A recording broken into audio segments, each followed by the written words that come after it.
Welcome everyone, my name is Ahmed Mahmoud and I present to you the hotel reservation analysis project that I completed in SQL. Let's take a quick overview of the project idea, which is as follows. The hotel industry relies on data to make informed decisions and provide a better guest experience and other key factors that impact the hotel's operations. Here are also the data details. The booking ID column refer to a unique identifier for each hotel reservation, number of adults, the number of adults in the reservation, number of children, the number of children in the reservation, number of weekend nights, the number of nights in the reservation that fall in weekends, number of week nights, the number of nights in the reservation that fall on weekdays, type of meal plan, the meal plan chosen by the guests, room type reserved, the type of room reserved by guests, late time, the number of days between booking and arrival date, the date of arrival, market segment type, the market segment to which the reservation belongs, average price per room, the average price per room in the reservation, booking status, the status of the booking. Here are many problem statements, of which there are 15, which I will answer individually in the following slides. Question 1. What is the total number of reservations in the dataset? Just type select and count function because it is asking for a number and you gave it alias, and here is the result blue. Question 2. Which meal plan is the most popular among guests? In fact, the data contains a meal plan 1 and 2, so I wrote a count function to come after them, and I made a group by and also arranged the data in descending order to choose the largest of them, which appear here. Question 3. What is the average price per room for reservation involving children? I applied the average function to the average column in order to produce this result instead of each one individually. Here there is a condition that the number of children must be greater than 0 because we only want rooms that contain children. Question 4. How many reservations were made for the year 20XX? Replace XX with the desert year. The data contain only 2 years, namely 2017 and 2018.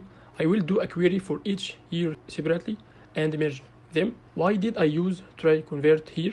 Because this column contains two type of data, daily and textual, and the textual data causes me a problem, so I must convert it in order for it to become daily, as I did here, and use the number 105 because the textual data is written in this format and I converted it to daily. There are also second number such as 101 and 103, both of which have a unique format, and I provided is not null to confirm that is actually contain a date. Here I applied it to the year function, then I merged it using the union all function and applied the same query to 2018. Here the result appear and we verify their sum, which is 700. Question 5. What is the most commonly booked room type? It is certainly similar to the second question, like syntax, but it asks about what is the most commonly booked room type, which will be room type 1. Question 6. How many reservations fall on a weekend?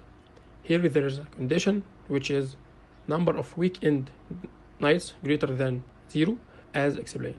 And you will definitely be query select count all as total reservations from hotel reservation data set, where number of weekend nights greater than 0, and this is the result 383. Question 7. What is the highest and the lowest lead time for reservations? It is a very simple query. I just used the max and the min function and called the data, and this is the result. Question 8. What is the most common market segment type for reservations? As I explained the idea of this type of question in two previous questions, let us explain it third time, all you have to do is call data and give it alias, and then use the count function and create a group by here and arrange them in descending order and select only the highest one them, and this is the result. Question 9. How many reservations have a booking status of confirmed? In our data, it contains only cancelled and not cancelled. Here, what is meant is that it is not cancelled equally to confirmed term, and this what I did in this simple query, and as the results appear here, of course. Question 10. What is the total number of adults and children across all reservations?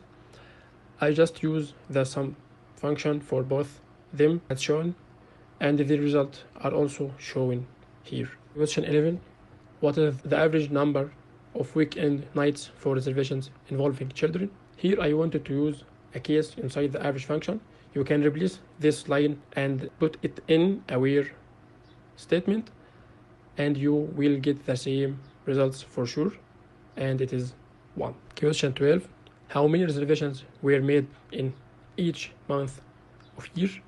As I said previously, the data contain this 2 years, and the truth is that this form appeared based on the group by and the count function, of course, and in order to confirm the results, if we collected the total reservations, its value will be 700. Question 30. What is the average number of nights, both weekend and weekday, spent by guests for each room type?